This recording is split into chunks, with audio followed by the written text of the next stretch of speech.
Alors, on va parler couple aujourd'hui. Et dans le top 3 des moments les plus éprouvants pour les couples, nous avons plus que toute autre chose, et dans l'ordre, s'il vous plaît, en 1, la perte d'un enfant. Le numéro 2, c'est l'infidélité.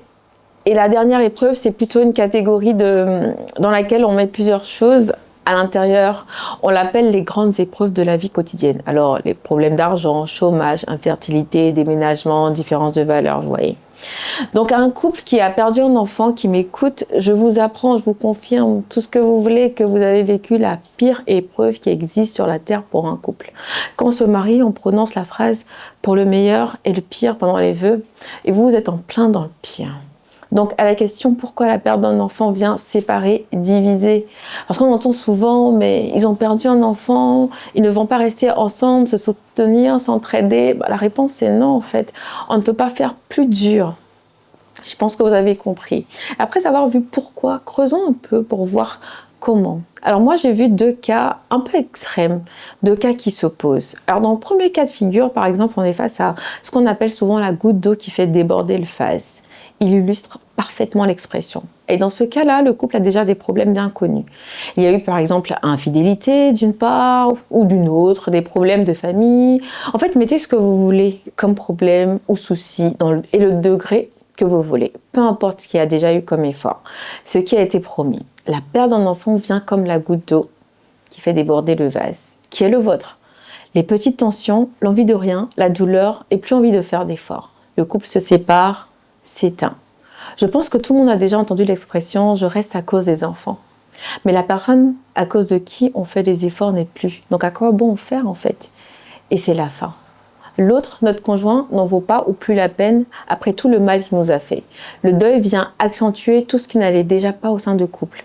On met la séparation sur le départ de l'enfant et en réalité, ce n'est que la goutte d'eau qui fait déborder le vase. Est-ce que le couple serait resté ensemble? Est-ce qu'il tiendrait s'il n'avait pas eu cette épreuve? On ne le saura jamais. Et puis il y a le deuxième cas de figure qui est l'opposé, où il s'agit d'un couple où tout va bien.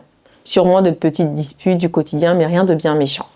Pas de grandes épreuves de la vie quotidienne. Et puis tout d'un coup, ils perdent un enfant. Alors l'un d'entre eux est vraiment très affecté, beaucoup plus affecté. Il broie du noir, il ne se relève pas après des jours, des semaines, des mois, voire des années. Il essaie d'avancer, de sortir la tête de l'eau, mais son conjoint lui fait penser à son enfant. Et dès qu'il le voit, il replonge dans de nombreux souvenirs qui ne lui font pas de bien. Les deux ont du mal au début et dans un premier temps, l'autre conjoint essaie de l'aider, le tirer. Et puis la charge de travail et le poids de la douleur font qu'ils abandonnent tous les deux. La conséquence est la même dans les 2 cas. Le couple finit par se séparer.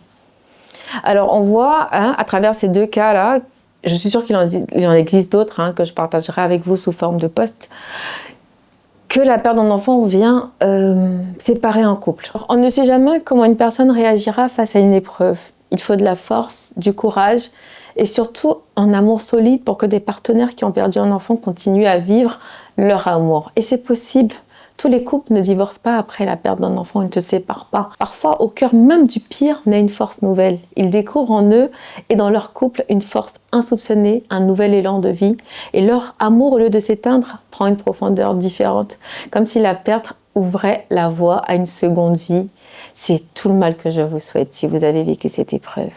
Octobre est aussi bleu.